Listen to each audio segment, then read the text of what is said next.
continues to be the theme of white racist nationalists, no matter how they try to disguise themselves or whatever they call themselves. They're nothing more than a modern day KKK. Tyrone Bowman live. More than 150 white nationalists marched through Kansas City, Missouri in a Patriot Front rally. Found this video courtesy of Indisputable with Dr. Richey. Check it out. Let's get down to it. As long as they continue to do stuff like this, I'm going to continue to talk about it. Because if this had been a 150 Black Panthers marching to the city, you would have saw the entire, all four branches of the military out there. Here we go.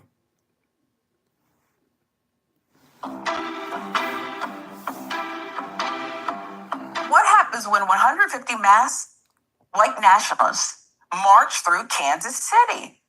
Well, I can show you better than I can tell you. It is not honorable to recall their sacrifice while forgetting that country for which they fought and died. They fought for a nation that was proud of its heritage, that was unashamed to say that America was built by and for the descendants of the European race, that was unafraid to say that we have a culture deeply steeped in the Anglo-Saxon traditions of our forebears. And our ancestors stormed the forests of the Argonne, the beaches of Normandy, or the cliffs of Okinawa, so that their grandchildren and their great-grandchildren could be despised minorities in their own home, driven from the cities they built, denied the very same rights they were supposedly dying to protect. We are a disenfranchised, demoralized, and downtrodden people.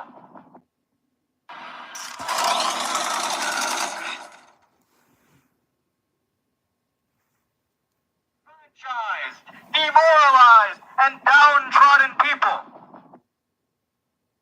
So that revisionist history speech, this Patriot rally leader, Thomas Rousseau, giving it about white people being oppressed, not for a movie. Kevin Costner's not directing this one. This is people really got dressed up in the hot sun to perpetrate this lie. Tell you more about it. 150 mass white nationalists marched through Kansas City. Boy, they're quite orderly there. Practice a lot. This is Kansas City, Missouri, Saturday, flooding downtown with Confederate flags, upside down American banners, and chants of life, liberty, victory, and reclaim America. Brazen pop-up rally, they're calling it, that alarmed residents, drew fierce condemnation from city officials and civil rights advocates, too. What's up, Turtle? This is a pop-up. I thought pop-ups were those things where, you know, you're at the mall shopping or with family getting ice cream, and all of a sudden in the middle of the square, people start dancing and music starts playing. It's this coordinated thing. What's happening? Well, this was coordinated for racist purposes. So it's a pop-up rally. Demonstration held on the public grounds surrounding the National World War I Museum and Memorial, organized by the white nationalist group Patriot Front, an avowed fascist organization founded in Texas in 2017. They're not even that old. Do they even have bylaws? This is a very young organization.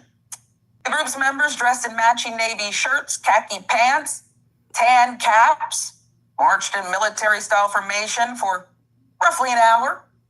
Some carried shields, others bore symbols tied to white supremacist ideologies. Kansas City Star, with the reporting here, take the mask off. I thought, generally people who behave in this manner, they don't believe in wearing masks anyway. I don't know why they have to wear them for here. Because they're cowards. Video posted on X by a verified account showed the rally's leader, Thomas Rousseau, delivering a megaphone speech as rows of masked white men stood in tight formation. Rousseau, unmasked, wearing a 10-gallon hat, gave a rousing speech invoking white power and white grievance rhetoric. The account that made the post proclaimed, "We must secure the existence of our people and a future for white children." Then it added, I fully support the message, vision, grit, determination of Patriot Front. Thomas Rousseau just delivered a powerful speech at the National World War I Memorial. It ended with "White Lives Matter." Rousseau claimed that war was being waged against their people and urged his followers to take the country back. Later, Rousseau declared online, "Today was the largest action we've ever put on as an organization. It was remarkably successful. And we accomplished every single objective we set out to for the day. The event appeared to have been planned." Basically, he's calling for black genocide. Let's just call it for what it is. He's calling for black genocide. He's calling for black extermination. He's calling for the eradication of anybody black in this nation. You can call it the Patriot Group, the KKK, the Proud Boys, the White Boys, the Insurrection Boys, whatever you want to call themselves. They're the KKK. And if you're so proud of who you are, take your mask off, show your face. No, you can't do that because they're doctors, lawyers, preachers, judges, officers, etc., politicians. Yeah, these are the people who are hiding behind the mask. And the one thing he conveniently didn't talk about is slavery. Yeah, let's talk about the slavery, the enslavement of over 10 to 20 million of my ancestors in this nation. All the contributions that they have made, the White House, where the current president lives in, was built by slaves. Many of the great institutions around the country were built by slaves. They were raped, they were murdered, molested, butchered, bred, sold like crap that you could buy from any store. And they think we're going to forget our heritage?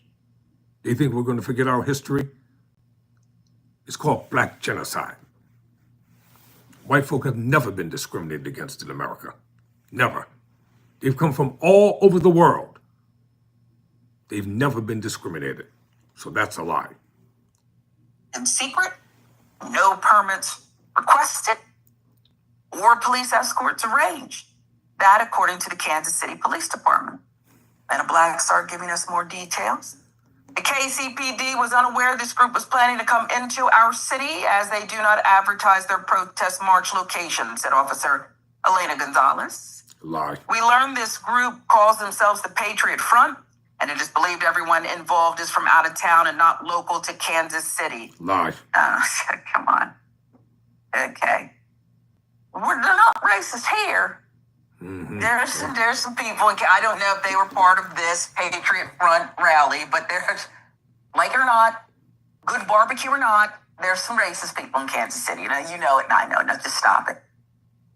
Please stop it, Officer Gonzalez. She did note that because the march stayed on sidewalks, no permit was needed, no arrests or citations were made. However, video footage showed the brigade had, in fact, taken over the entire set of concrete steps leading up to the museum. I ask you, just think to yourselves, you don't have to call it out. Do you really believe that if they looked different or were marching under a different guise, if they would have been allowed to take over the whole set? Of steps, I don't think so, but that's just me. Let's get to the Kansas City Mayor, Quentin Lucas. Responded strongly in a post on X. Here it is. While the First Amendment provides the right to bring any message to Kansas City, we know that our diversity, our welcoming community, and our respect for the rights of all reject whatever hate and cowardice come our way. Museum officials quickly distanced themselves from the demonstration, whatever that means.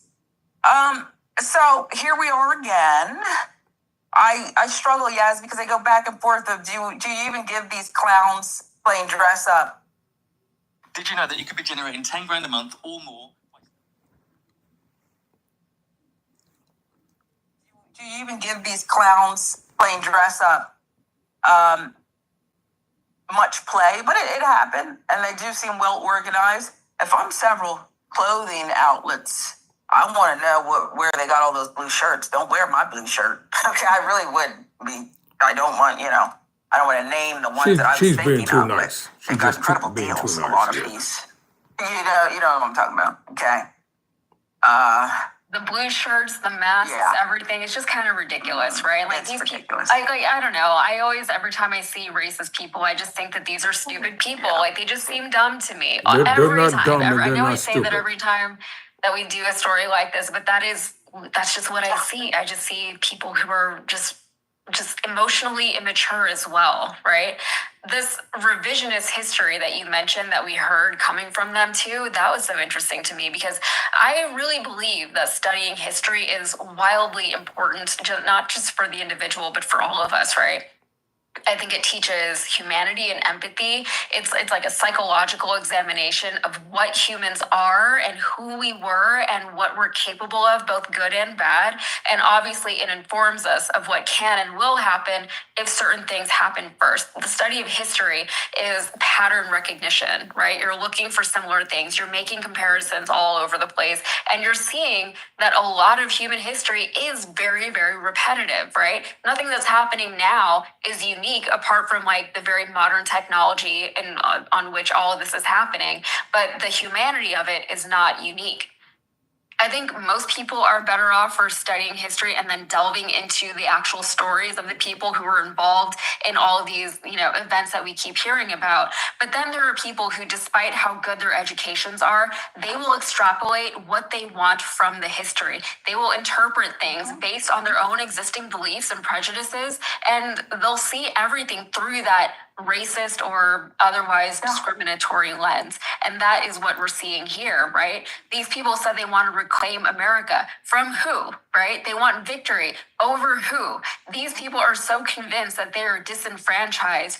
It really, puts into perspective that all of these things are very, very relative. And again, like they just come across as very uneducated to me. If they can look at the world today and if they can look at the world and what it once was and see themselves as the disenfranchised, then I don't know what to tell you. Like, there's nothing that any of us can say to convince them otherwise.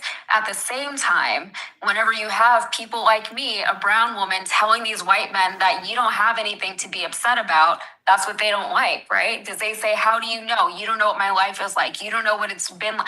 I mean, I don't want to say that I know, but I do know what it's like to be a minority. I do know that a lot of things that minorities deal with, I have a white husband. He just doesn't have to deal with certain things, like I know like that much, right? And I can try to empathize as much as I can, but at the same time, they're not willing to do the same thing. Obviously, they're not. Otherwise, they wouldn't feel the way that they feel, at least not as, not be so entitled about it.